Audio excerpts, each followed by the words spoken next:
कहते हैं हर गांव की अपनी कोई न कोई डरावनी दास्तान होती है। कभी कोई पुराना कुआं, कभी कोई टूटी हुई हवेली या कोई ऐसा खंडहर जहां जाते ही रूह कांप उठे। चांदपुर नामक गांव में भी एक ऐसी ही जगह थी जिसे सब लोग अंधेरी हवेली कहते थे। गांव के बुजुर्गों का कहना था कि उन्होंने कभी उस हवेली को आबाद होते नहीं देखा।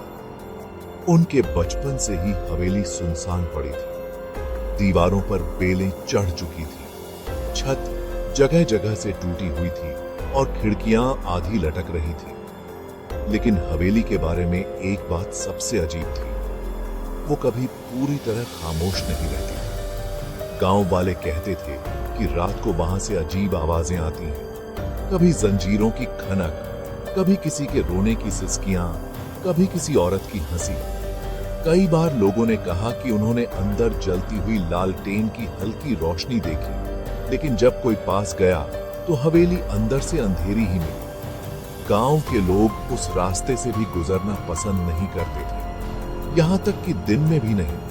कहते थे कि उस हवेली की दीवारों पर अदृश्य आंखें हर आने जाने वाले को देखती हैं। गांव के 3 नौजवान, अनिल, विकास और राजेश, इन बातों को बकवास मानते थे। उनका कहना था कि ये सब डर फैलाने के लिए बुजुर्गों की बनाई हुई कहानियां हैं। राजेश तो सबसे ज्यादा मजाक उड़ाता था। वह हमेशा कहता, अगर वहां सचमुच भूत प्रेत रहते तो इतने सालों में किसी को नुकसान क्यों नहीं हुआ। एक दिन गांव में फिर चर्चा शुरू हुई कि हवेली के पास से एक बकरी अचानक गायब हो गई। लोग कह रहे थे कि हवेली ने उसे निगल लिया। गांव में दहशत फैल गई, लेकिन राजेश ने हंसते हुए कहा, डरपोक हैं सब, चलो आज रात हवेली चलते हैं, देखेंगे असली सच। अनिल और विकास पहले हिचकिचाए, लेकिन राजेश की जिद और मजाक का असर ऐसा था कि आखिरकार दोनों मान गए। उन्होंने तय किया कि आधी रात को हवेली के भीतर जाकर सबूत लाएंगे कि ये सब अफवाह है। रात हुई, आसमान पर काले बादल छाए थे, बारिश की मोटी मोटी बूंदें गिरने लगीं और हवा बेहद ठंडी हो चुकी थी। गांव की गलियों में सन्नाटा पसरा था। बारिश की आवाज़ ही चारों ओर गूंज रही थी, मानो आसमान भी डर की कहानी सुना रहा हो। तीनों दोस्त लालटेन लेकर हवेली की ओर निकले। बारिश की वजह से रास्ता कीचड़ से भर गया था। उनके पैरों की आवाज और पानी के छींटे मिलकर एक अजीब लय बना रहे थे। जैसे जैसे वे हवेली के करीब पहुंचते गए, बारिश और तेज होने लगी।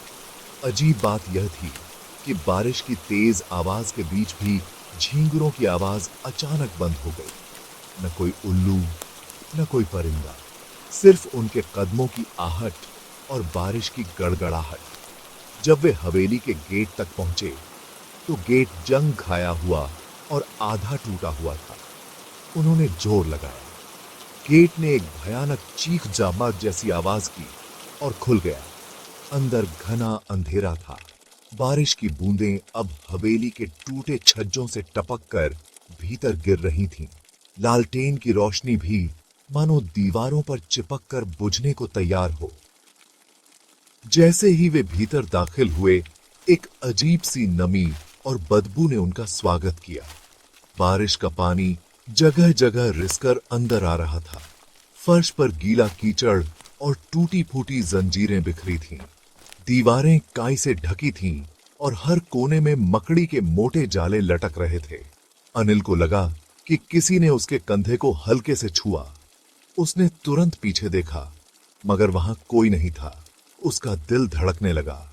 विकास ने डर कर कहा, शायद बारिश की बूंदें हैं। लेकिन राजेश ने हंसते हुए कहा, डर मत, यह सब तेरा वहम है। वे धीरे धीरे हवेली के भीतर बढ़ते गए। बारिश की बूंदें टूटी छत से लगातार टपक रही थीं और हर बूंद की आहट हाल की खामोशी को और गहरी बना रही थी।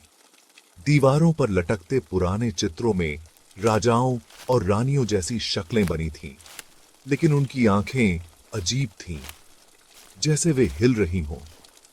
तीनों को एहसास हुआ कि जहां जहां वे जा रहे हैं वो आंखें उनका पीछा कर रही हैं। विकास कांपती आवाज में बोला, मुझे अच्छा नहीं लग रहा, चलो वापस चलते हैं। लेकिन राजेश ने ठहाका लगाते हुए कहा, अब आए हैं तो देखे बिना नहीं जाएंगे। वे हवेली के बीचों बीच बने बड़े हाल में पहुंचे। हाल के बीचों बीच एक टूटी हुई लकड़ी की कुर्सी थी। पास में एक बड़ा और पुराना आईना रखा था।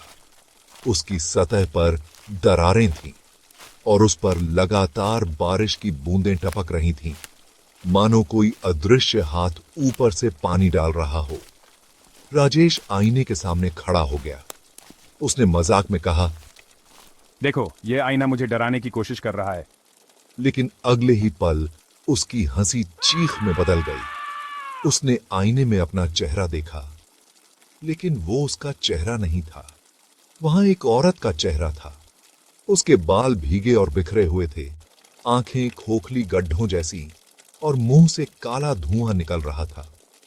राजेश घबराकर पीछे हट गया। अनिल और विकास ने भी जब आईने में झांका तो उन्होंने वही चेहरा देखा। आईने की सतह हिलने लगी। उस औरत ने भीतर से हाथ बढ़ाया और कांच को खरोंचना शुरू कर दिया। खरोंच की आवाज भी और बारिश की बूंदों की टपकन मिलकर एक भयानक संगीत बना रही थी। तीनों ने भागने की कोशिश की, लेकिन जैसे ही वे दरवाजे तक पहुंचे, दरवाजा अपने आप बंद हो गया। चारों ओर से अजीब आवाजें आने लगीं। कभी जंजीरों की खनक, कभी औरत की हंसी, कभी किसी बच्चे की रोने की सिसकियां। बारिश की तेज बौछारें खिड़कियों पर लगातार पड़ रही थीं, जिनसे हवेली कांप रही थी। अनिल ने पूरी ताकत से दरवाजा खींचा, मगर दरवाजा हिला तक नहीं। विकास ने खिड़की तोड़ने की कोशिश की, लेकिन बाहर सिर्फ काला अंधेरा और बारिश की मोटी परत थी, मानो हवेली के बाहर कुछ था ही नहीं। तभी सीढ़ियों से धीमी छनक सुनाई दी, पायल की आवाज, और धीरे धीरे सीढ़ियों पर से एक औरत उतरने लगी। उसका चेहरा साफ दिख रहा था, आंखें लाल थीं, होंठों से बारिश के साथ खून टपक रहा था। उसकी भीगी साड़ी उसके पैरों से चिपकी हुई थी। राजेश कांपती आवाज में बोला, हमें छोड़ दो। औरत ने कोई जवाब नहीं दिया, बस हल्की ठंडी हंसी छोड़ी। अगले ही पल लालटेन बुझ गई। अंधेरे और बारिश की गड़गड़ाहट में उनकी चीखें गूंजी। सुबह जब गांव वाले वहां पहुंचे तो हवेली वैसी ही सुनसान थी। दरवाजा खुला हुआ था। बारिश की वजह से जमीन कीचड़ से भर गई थी और उस कीचड़ पर 3 जोड़ी पैरों के निशान हवेली के भीतर जाते दिखे। बाहर आने वाले किसी कदम का निशान नहीं था। गांव वाले डर के मारे हवेली से दूर भाग गए और उस दिन के बाद विकास और राजेश कभी दिखाई नहीं दिए। कहा जाता है कि बरसात की रातों में अगर कोई उस हवेली के पास जाए तो 3 लड़कों की चीखें सुनाई देती हैं। लोग कहते हैं अंधेरी हवेली बरसात की रातों में और भी डरावनी हो जाती है, क्योंकि उस औरत की आत्मा को बारिश में सबसे ज्यादा ताकत मिलती है। जो भी ऐसी रात को वहां जाता है वो कभी वापस नहीं आता।